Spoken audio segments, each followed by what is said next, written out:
تو اس کے بعد ہمارا تعلق کبھی کبھی ہو جاتا تھا، دعا سلام والا تعلق، لیکن جنرل فیض حمید نے نہ کبھی ہماری پارٹی کے امور میں دلچسپی لی ہے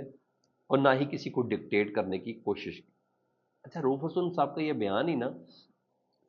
کافی ٹرولنگ کے لیے کافی ہے، اور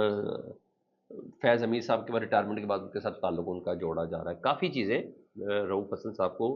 گرفتار کرنے کے بعد، ان کے موبائل سے لینے کے بعد یہ ہوئی ہیں، تو خیر وہ اس بات کو خود کہہ رہے ہیں، اور حالانکہ اس میں کوئی مذائقہ نہیں ہے، کوئی ناپاک تو نہیں ہو جاتا، کوئی جنرل ریٹائر ہو جائے تو اس سے ریٹائر ہونے کے بعد اس کے ساتھ کوئی رابطہ، کوئی ایسی کوئی نجس چیز تو نہیں ہے، پاکستانی شہری ہے، ان سے بات ہو سکتی ہے، تعلقات ہو سکتے ہیں، کچھ بھی ہو سکتا ہے۔ تو جتنے بھی اگر جنرل فیض حمید صاحب سے تعلق رکھنے والے تو وہ سارے کیا غدار ہو گئے، وہ ملک کے خلاف کسی سازش میں شریک ہو گئے؟ نہیں۔ بہرحال انہوں نے اس بات کا خود اعتراف کیا ہے کہ میرا ان کے ساتھ رابطہ تھا، اسی طرح جس طرح انہوں نے کہا روز گڈ مارننگ کا ایک میسج آتا تھا، ثاقب نثار صاحب نے کہا جس طرح 6-7 صبح گڈ مارننگ کے میسج آتے تھے، اس میں ایک ان کا بھی تھا۔ تو یہ بات تو ہے کہ مجھے نہیں لگتا کہ اس میں کوئی مذائقہ ہے، ہاں پروو ہو جائے تو ٹانگ دے سر، اس میں ایسی کون سی بات ہے؟ کورٹ کیا کورٹ مارشل کر دیں، بلکہ ڈبل کورٹ مارشل کر دیں، اگر کیوں ملک کی سازش میں 9 مئی میں یا کن چیزوں میں ہے، کھل کے بتائیں جو بھی ہے، ٹانگ دیں، اس میں ایسی کون سی بات ہے؟ اچھا جی، ادھر حکومت جو بل مشترکہ اجلاس میں لانا چاہ رہی تھی نا، اس بل کو پاس کرنے کے لیے ان کے پاس نمبرز پورے نہیں ہو رہے، اس کی وہ کوشش کر رہے ہیں، اور شاید وہ نمبرز پورے نہیں ہو رہے، تبھی تو جو آج جمعرات کو اجلاس تھا جوائنٹ سیشن کا نا، مشترکہ اجلاس میں کچھ بل پاس ہو رہے ہیں، وہ سیشن جو ہے نا وہ ملتوی کر دیا، اور میرے پاس خبر کے مطابق اسپیکر قومی اسمبلی ایاز صادق صاحب اور وزیر قانون اعظم نذیر تارڑ صاحب، ان کے درمیان ملاقات ہوئی ہے، اور اعظم نذیر تارڑ صاحب نے اسپیکر کو بتایا کہ نئے بندے ساڑھے کو جو پورے نہیں ہوئے، اور ہم مشترکہ اجلاس اگلے ہفتے کے لیے موخر کر دیں، تو وہ آج والا اجلاس اب اگلے ہفتے کے لیے چلا گیا، اگلے ہفتے تک مولانا فضل الرحمان صاحب نے اب ظاہری بات ہے ہوا تو دی ہے، ایک درس تو چھوڑی ہے کہ کچھ بھی ہو ملک کے وسیع تر مفاد میں، چاہے M45 کے ہوں یا فارم 47 کے ہوں، یہ پارلیمنٹ یہی ہے، اس کے ساتھ گزارا کرنا ہے، اپوزیشن میں رہیں گے، مولانا صاحب نے اچھی خاصی سپیس دے دی ہے کہ دسو ہن کرنا کی ہے میں تے میرے نال تسی کی کرنا، ایک ہفتہ کافی ہے مولانا صاحب سے چیزیں منوانے اور بنوانے میں نا، تو یہاں یہ چیز چل رہی ہے۔ دوسرا، عمران خان صاحب کے وکلا کو نا جیل کے اندر جانے کی اجازت نہیں دی جاتی، اور اسلام آباد ہائی کورٹ میں نعیم حیدر پنچوتا اور دیگر وکلا نے نا درخواست جمع کروائی تھی، اس پر اسلام آباد ہائی کورٹ کا حکم آیا رات کو، اس حکم کے مطابق اسلام آباد ہائی کورٹ کیا کہتی ہے کہ اڈالہ جیل کے سپرنٹینڈنٹ اور ڈپٹی سپرنٹینڈنٹ واضح ہدایت کے ساتھ پیش ہوں اور جواب دیں کہ عمران خان صاحب سے وکلا کی ملاقات کیوں نہیں کرانے دی جاتی، ٹھیک ہے؟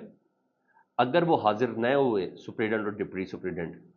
تو سمجھا جائے گا کہ پٹیشن میں عائد الزامات جو ہے وہ درست ہیں، یہ واقعی جان بوجھ کر کر رہے ہیں، پھر ہائی کورٹ کے پاس یعنی اسلام آباد ہائی کورٹ کے پاس احتساب عدالت کی حدود سے منتقل کرنے کے سوا کچھ نہیں ہو سکتا، کوئی اور آپشن نہیں بچے گی کہ احتساب عدالت جو لگائی ہوئی نا ڈیرہ جیل کے اندر اس کو باہر لے کے آئیں، یعنی جس جگہ پہ ہوتی ہے احتساب عدالت ہمیشہ وہ اسی جگہ پہ جوڈیشل کمپلیکس وغیرہ پہ اسی جگہ پہ ہو، اس کے علاوہ ہمارے پاس پھر کوئی آپشن نہیں بچے گی، اور اگر وکلا کو جیل جانے کی اجازت نہ دی گئی تو ٹرائل میں جتنا بھی ریکارڈ کی گئی شہادتیں نا اس کی کوئی حیثیت نہیں ہوگی، اسلام آباد ہائی کورٹ نے لوور کورٹ کو یہ کہہ دیا، ٹھیک ہے جی؟ اور یہ دو لائنیں بہت بھاری ہیں سر، اور بھاری پڑیں گی بھی، اب یا تو ان کو یا کیا یقیناً ان کو اب سارے وکلا کو اندر جانے دینے دیا جائے گا، عمران خان صاحب سے ملاقات کرنے دی جائے گی، ٹھیک ہے؟ نہیں تو وہ جو کہہ رہے ہیں احتساب عدالت باہر منتقل ہوگی، اگر باہر منتقل ہوگی تو عمران خان صاحب کو بھی لانا پڑے گا، وہ یہ کسی صورت افورڈ نہیں کر سکتے، اور پہلے ہی جیل میں جتنے ٹرائل ہوئے سارے کے سارے بڑھ گئے، نے کیا نتیجہ نکلا ان کو ختم ہو گئے، بلکہ جنازے نکل گئے ان ٹرائلوں کے، تو یہ والی چیزیں تھیں، تو یہ غیر معمولی اسٹیپ ہے، کیونکہ دوسرا اس کے علاوہ اہم کیس کیا جو سماعت ہے نا وہ بھی اس سے ریلیٹڈ ہے، وہ بھی اسلام آباد ہائی کورٹ میں ہونے جا رہی ہے، عمران خان صاحب کے میں نے بتایا کہ وکلا اور عمران خان صاحب نے یہ شکایت کی تھی کہ میرے پارٹی رہنماؤں سے میری ملاقات نہیں کرانے دی جاتی، اس پہ توہین عدالت کی درخواست دائر کی گئی تھی، اور آج اس درخواست کی سماعت ہے، اور جس پہ جسٹس اعجاز اسحاق صاحب نے پچھلی سماعت میں یہ کہا تھا کہ اگر عمران خان صاحب کی وکلا ان کے رشتہ داروں سے ملاقات نہیں کرائی گئی تو پھر میں عمران خان صاحب کو ادھر اسلام آباد ہائی کورٹ میں بلواؤں گا اور ادھر ان کی وکلا سے ملاقات کرواؤں گا، یہاں تک انہوں نے کہا تھا، تو جیسے اعجاز اسحاق صاحب آج سماعت کریں گے تو عمران خان صاحب نے یہ کہا تھا کہ ملک کی بڑی سیاسی جماعت کا میں بانی چیئرمین ہوں، اور پارٹی کو چلانے اور دیگر معاملات کے لیے پارٹی رہنماؤں سے ملاقات اور مشاورت ضروری ہے۔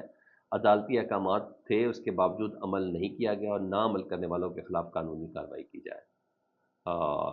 یہ ذہن میں رکھ لیں کہ آج جسٹس اعجاز اسحاق صاحب اس کی سماعت کریں، اور لاسٹ سماعت میں انہوں نے کہا تھا کہ اگر عمران خان کی ملاقات نہیں کرائے گی تو ان کو بلا کر ان کے وکلا کے ساتھ ان کی ملاقات کروائیں گے۔ دیکھیں آج جج صاحب کیا کرتے ہیں۔ یہ چل رہا ہے سر، فیڈ بیک سے متعلق ضرور آگاہ کریں، اپنا بہت زیادہ خیال رکھیں، چینل دیکھ رہے ہو تو چینل سبسکرائب کر دیں۔ اللہم صلی علی محمد و آل محمد۔